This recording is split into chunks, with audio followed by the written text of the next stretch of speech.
بسم اللہ الرحمن الرحیم۔ السلام علیکم۔ ایک دفعہ اللہ رب العزت نے حضرت اسرائیل علیہ السلام سے پوچھا کہ تجھے کسی کی جان قبض کرتے ہوئے کبھی رحم آیا؟ حضرت اسرائیل علیہ السلام نے عرض کیا، الہی میرا ہر ایک کی روح قبض کرتے ہوئے دل دکھتا ہے، مگر آپ کے حکم کی سرتابی کی مجال نہیں۔ ہاں، ایک ایسا واقعہ گزرا ہے جس کا دکھ میں ابھی تک بھلا نہ سکا، وہ غم تنہائی میں بھی میرے ساتھ رہتا ہے۔ عرض کیا کہ ایک جہاز سمندر میں سفر کر رہا تھا، وہ آپ کے حکم سے طوفان میں پھنس گیا۔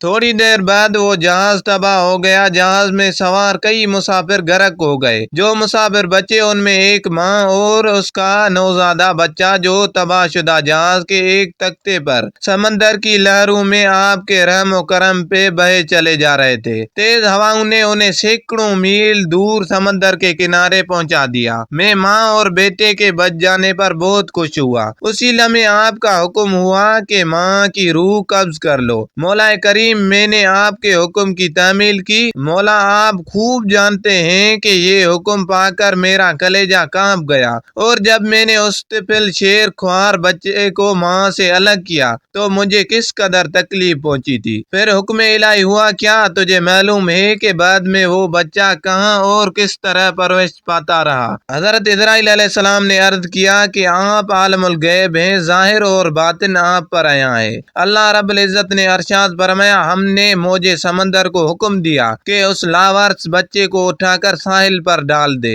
ساحل کے قریب ایک سرسبز اور شاداب جزیرہ تھا۔ ہم نے پھولوں کو حکم دیا کہ بچے کے نیچے سیج بچھا دے۔ سورج سے کہا، اپنی تیز شعاعوں سے بچے کو محفوظ رکھنا۔ بادل کو کہا، بچے سے ذرا فاصلے پر برسے۔ درختوں کی شاخیں خود بخود جھک کر پھل اور ان کا رس اس کے منہ میں ڈال دیتی تھی۔ جزیرے میں ایک شیرنی کی ہم نے ذمہ داری لگا دی اور وہ روزانہ اسے دودھ پلاتی۔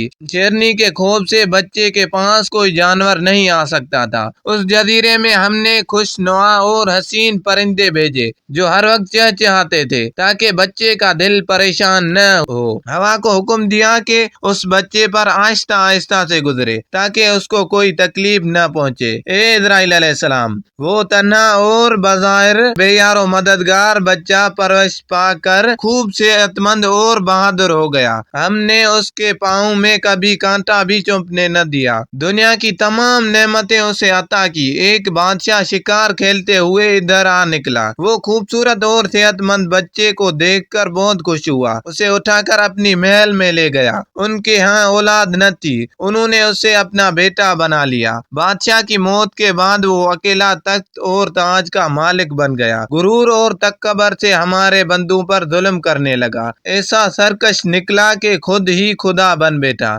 اپنے بت بنوا کر انہیں سجدے کرانے لگا۔ خاک کا فانی پتلا ہمارا شریک بن بیٹھا۔ آخر ہم نے اس کی بہتری کے لیے اپنے خلیل ابراہیم علیہ السلام کو اس کے پاس بھیجا۔ اس ظالم نے ہمارے پیارے کو بھی آگ میں پھینک دیا۔ اے اسرائیل علیہ السلام، اس بچے نے میرا کیا شکریہ ادا کیا؟ وہ بچہ نمرود بن کر اس وقت ایک بڑے ملک کا بادشاہ ہے، اور اسی نے میرے خلیل ابراہیم علیہ السلام کو آگ کے الاؤں میں جھونکا، اور اب خدائی کا دعویٰ کر کے لوگوں کو میری راہ سے ہٹاتا ہے اور حکم نہ ماننے والوں کو سخت سزا دیتا ہے۔ اسرائیل علیہ السلام نے عرض کیا، اے مخلوقات کے خالق، میں اس سرکش بچے کی حالت سے بے خبر ہونے کی وجہ سے دل میں خیال اور ملال لاتا رہا۔ آپ کے راز آپ ہی جانتے ہیں۔